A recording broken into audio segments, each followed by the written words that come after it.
اپنے خبروں سے اس طرح نکلیں گے گویا کہ دیوانے ہیں۔ جو آدمی دیوانہ ہوتا ہے یا جس کے اوپر جن کا یا آصف کا اثر ہوتا ہے، اس کی چال کیا ہوتی ہے؟ ٹیڑھی ہوتی ہیں۔ تو اللہ تعالیٰ نے کہا یہ لوگ کیا ہے خبروں سے اس حالت میں اٹھیں گے۔ پھر اللہ تعالیٰ کہتے میں نے سود کو حرام قرار دیا، اس سے رکو۔ اگر کوئی سودی کاروبار کرتا ہے تو اللہ تعالیٰ کہتے ہیں وہ اللہ سے جنگ کرتا ہے۔ جو آدمی اللہ سے جنگ کرنے کا ارادہ کرے وہ کامیاب ہو سکتا ہے۔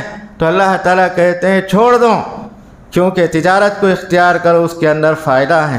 پھر اللہ تعالیٰ نے بتایا صدقہ و خیرات کا عمل تم لازم پکڑو، کیونکہ اللہ تعالیٰ صدقات کو کیا ہے بڑھاتے ہیں، سود کو مٹاتے ہیں۔ ظاہری طور پر سودی کاروبار کرنے والا یہ سمجھتا ہے میرے پاس مال کا اضافہ ہوتا ہے، تو اللہ تعالیٰ کہتے ہیں ظاہر میں اضافہ ہوتا ہے مگر باطن میں اللہ تعالیٰ برکت نہیں رکھتے۔ وہی صدقہ و خیرات اللہ کے راستے میں ہم دیتے ہیں، بظاہر کیا ہے کم ہو جاتا ہے مگر اللہ تعالیٰ اس کے اندر برکت ترقی دیتے ہیں۔ اس کے بعد اللہ تعالیٰ نے ایک بڑی آیت مدائنہ قرض کی آیت اللہ تعالیٰ نے اس کے اندر یہ بتایا کہ اگر کوئی آدمی کسی سے قرض لیتا ہے کیسے لینا چاہیے۔ دو گواہوں کے درمیان لکھا پڑھائی ہونا چاہیے، لینے والا دینے والا دونوں مل کر بیٹھیں، جتنا قرض لیتا ہے اسے لکھے، مدت لکھے، تاکہ دونوں کے اندر اختلاف نہ ہو۔ یہ بڑی آیت ہے، اس کے اندر اللہ تعالیٰ نے کئی مسائل قرض کے تعلق سے بتائے کہ تاکہ لوگوں کے درمیان قرض لیتے وقت دیتے وقت جھگڑا نہ ہو۔ اللہ تعالیٰ ہمارا رعایت کرتے ہوئے یہ تمام مسائل ہمارے لیے بیان کیے ہیں۔ خود نبی کریم صلی اللہ علیہ وسلم کے دور میں اگر کوئی جنازہ آتا تو آپ پوچھتے یا کہ یہ کسی پر قرض ہے، کہا جاتا ہے تو آپ کہتے میں تمہارے صاحب کی نماز نہیں پڑھاتا، اپنی ساتھی کی نماز تم پڑھا لو۔ اگر کوئی قبول کر لیتے تو نبی کریم صلی اللہ علیہ وسلم ان کی نماز پڑھایا کرتے تھے۔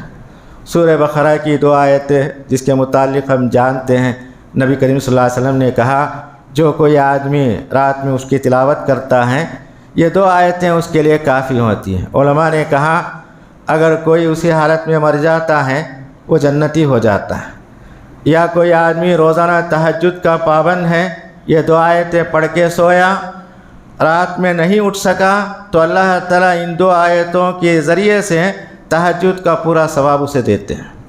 تو اس کے بعد والی سورہ آل عمران ہے۔ سورہ بقرہ آل عمران کے تعلق سے نبی کریم صلی اللہ علیہ وسلم نے بتایا قیامت کے دن یہ سائے کی شکل میں پڑھنے والے کے اوپر اللہ تعالیٰ اسے ایک نعمت کے طور پر عطا کرتے ہیں۔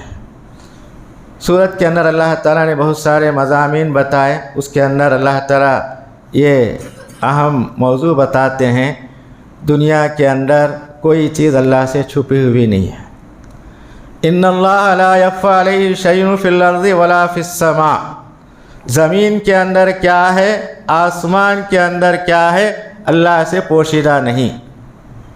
اللہ تعالیٰ یہ بتانا چاہتے ہیں زمین کے اندر کی چیز کو جاننے والا آسمانوں کے اندر جاننے والا کیا زمین پر چلنے پھرنے والوں کے متعلق نہیں جانے گا؟ انسان کیا ہے زمین کے اوپر چلتے ہیں، ان کے دلوں کے اندر کیا ہے، ان کے خیالات کیا ہیں، ہر چیز کو کیا ہے اللہ تعالیٰ جاننے والا ہے۔ اس کے بعد والی آیت میں اللہ تعالیٰ کہتے ہیں اللہ کی ذات ایسی ہے ماں کے پیٹ کے اندر بچوں کی تصویر بنانے والا وہی ہے۔ یہ اللہ کی قدرت ہے، تصویر بنانا، صورت بنانا، شکل بنانا، یہ اللہ کی قدرت ہے۔ اللہ تعالیٰ 7 آسمان کے اوپر ہیں، مائیں زمین پر ہوتی ہیں، کتنی مائیں ہوتی ہیں، ان کے پیٹ میں بچہ ہوتا ہے، پانی کا خطرہ، اس کے بعد گوشت کا ٹکڑا، اس میں اللہ تعالیٰ صورت بناتے ہیں، اللہ کی کاریگری۔ آدم علیہ السلام کو اللہ تعالیٰ نے اپنے ہاتھ سے ان کی صورت بنائی، ان کے ماں باپ نہیں تھے، عیسیٰ علیہ السلام کے باپ نہیں تھے، اللہ تعالیٰ ان کی والدہ کے پیٹ میں ان کی صورت بنائی۔ اب دنیا میں جتنے انسان پیدا ہوتے ہیں ماں باپ سے ملا جلا ان کا نطفہ ہوتا ہے، اللہ تعالیٰ اس کے اندر ان کی صورت بناتے ہیں، یہ اللہ کی قدرت ہے۔ اور اللہ تعالیٰ جس کی صورت ماں کے پیٹ کے اندر بنائے، دنیا میں آنے کے بعد وہ اللہ کا شریک ہو سکتا ہے؟ اللہ تعالیٰ اس کی صورت بنایا، اس کا ہاتھ بنایا، اس کا پیر بنایا، اس کے کان بنائے، اس کے آنکھ بنائے. لوگ کیا کہتے ہیں؟ یہ اللہ کا شریک ہے، اللہ کا پارٹنر ہے. یہ کیسے ہو سکتا ہے؟ تو بہرکیف اس صورت کے اندر بہت سارے مضامین ہیں. اسی سورہ کے اندر اللہ تعالیٰ یہ کہتے ہیں اللہ کے نیک بندے وہ ہوتے ہیں ہمیشہ صبر کرنے والے، سچ بولنے والے، اللہ کی اطاعت کرنے والے، اور رات کے آخری حصے میں اللہ سے دعا کرنے والے. یہ بہت بڑی خوبی ہے. تہجد کے وقت بیدار ہوتے ہیں، دعاؤں کے قبولیت کا وقت ہوتا ہے. ایسے وقت اٹھ کر اللہ سے دعا کرتے ہیں. اللہ تعالیٰ نے اپنے نیک لوگوں کی تعریف بیان کی، ان کے اندر فلاں فلاں صفتیں ہیں، مگر آخری صفت کیا ہے؟ والمستغفرین بالاسحار. تہجد کے وقت اٹھ کر اللہ سے دعا مانگتے ہیں. اسی سورہ کے اندر بتایا گیا اللہ تعالیٰ کائنات کا مالک ہے، بادشاہوں کا بادشاہ ہے. جسے چاہے اسے حکومت دیتا ہے، جس سے چاہے حکومت چھین لیتا ہے، جسے چاہتے ہیں اللہ تعالیٰ عزت دیتے ہیں، جس سے چاہے اللہ تعالیٰ اسے ذلیل کرتے ہیں. بیدک الخیر. اللہ کے ہاتھ میں کیا ہے؟ بھلائی ہے. وہ ہر چیز پر قدرت رکھنے والا ہے. دنیا کے ہر انسان اس آیت پر غور کریں. کائنات کا مالک وہی ہے. اگر مجھے عزت ملی ہے اللہ تعالیٰ مجھے بے عزت کر سکتا ہے. آج حکومت ملی ہے اللہ تعالیٰ مجھ سے حکومت چھیننے والا ہے. اگر یہی انداز اس کا ہوگا، حکومت پر غرور نہیں کرے گا، عزت پر غرور نہیں کرے گا. یہ سمجھے گا اللہ تعالیٰ مجھے نعمت کے طور پر حکومت عزت دی، یہ اللہ کی نعمت ہے، اس کی شکر گزاری کرے گا. اس کے بعد اللہ تعالیٰ نے مریم علیہ السلام کی والدہ کا ذکر کیا. جب وہ حاملہ تھیں انہوں نے نظر مانی جو بھی بچہ ہوگا اللہ کی گھر کی خدمت کے لیے لگا دیتی ہوں.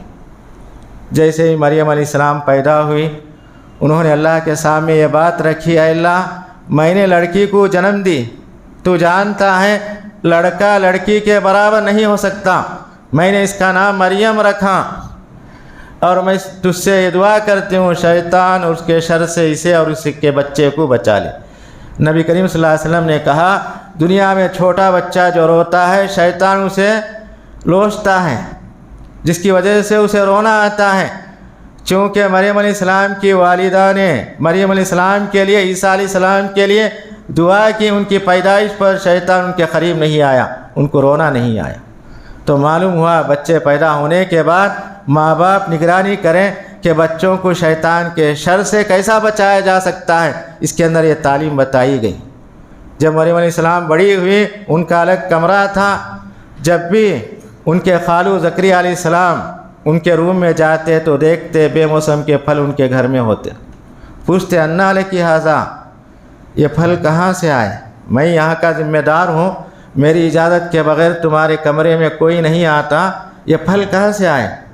تو اس کے اندر ہمیں یہ تعلیم دی جاتی ہے ہم بچوں کے بڑے ہیں ان کی خبر گیری کرنا چاہیے. ان کے ہاتھوں میں کیا چیزیں ہیں، ان کے روم میں کیا ہے، ان کے بیگ میں کیا ہے. کالج میں جاتے ہیں، اسکول میں جاتے ہیں، ان کے دوست احباب کون ہے، خبر گیری کرنا چاہیے. تو مریم علیہ السلام نے کہا ہوا من عند اللہ، یہ بے موسم کے پھل کیا ہے؟ اللہ کے جانب سے آئے. تو فوراً زکریا علیہ السلام نے کہا جب اللہ تعالیٰ مریم علیہ السلام کو بے موسم کا پھل دے سکتا ہے، میں بوڑھا ہو چکا ہوں، مجھے بچہ نہیں دے گا. فوراً دعا کرتے ہیں ربی حب لی من لدنک ذریۃ طیبہ، اے اللہ مجھے پاک اولاد سے نواز. علماء نے کہا اگر ہم کسی کے پاس کوئی نعمت دیکھتے ہیں فوراً اللہ سے وہی نعمت مانگنا چاہیے. اگر نہیں مانگتے ہیں تو ہمارے دل میں حسد پیدا ہوگا، اسے وہ چیز مل گئی مجھے نہیں ملی. شیطان کیا ہے؟ ورغلاتا ہے. یہاں یہ تعلیم دی گئی کہ زکریا علیہ السلام نے بے موسم پھل کو دیکھا تو فوراً اللہ سے دعا کی انہوں نے، اے اللہ مجھے بھی اولاد چاہیے، میرا بھی وارث ہونا چاہیے. تو اللہ تعالیٰ نے ان کی دعا کو قبول کیا. اس کے بعد پارے کے آخر میں اللہ تعالیٰ نے یہ بتایا اللہ کے نزدیک کیا ہے؟ سب سے بہتر دین اسلام ہے. اگر کوئی آدمی دین اسلام کو چھوڑ کے کسی اور دین کو اختیار کرتا ہے اللہ کے نزدیک اس کا دین قابل قبول نہیں. اور آخر میں اللہ تعالیٰ کہتے ہیں جتنے کافر دنیا میں مرتے ہیں ایمان لائے بغیر، قیامت کے دن وہ تمنا کریں گے سونا بھر کے زمین بھر کے اگر دولت دے کر فدیہ حاصل کر لے جہنم کے عذاب سے بچنے کے لیے، ان کی تمنا پوری نہیں ہوگی۔ تو بہرکیف آج کے پارے کے اندر یہ چند اہم مضامین ہمارے سامنے تھے۔ اللہ سے دعا ہے کہ اللہ تعالی ہم تمام کو رمضان میں کثرت سے قرآن پڑھنے، سمجھنے اور اس پر عمل کرنے کی توفیق عنایت فرمائے۔ السلام علیکم ورحمۃ اللہ۔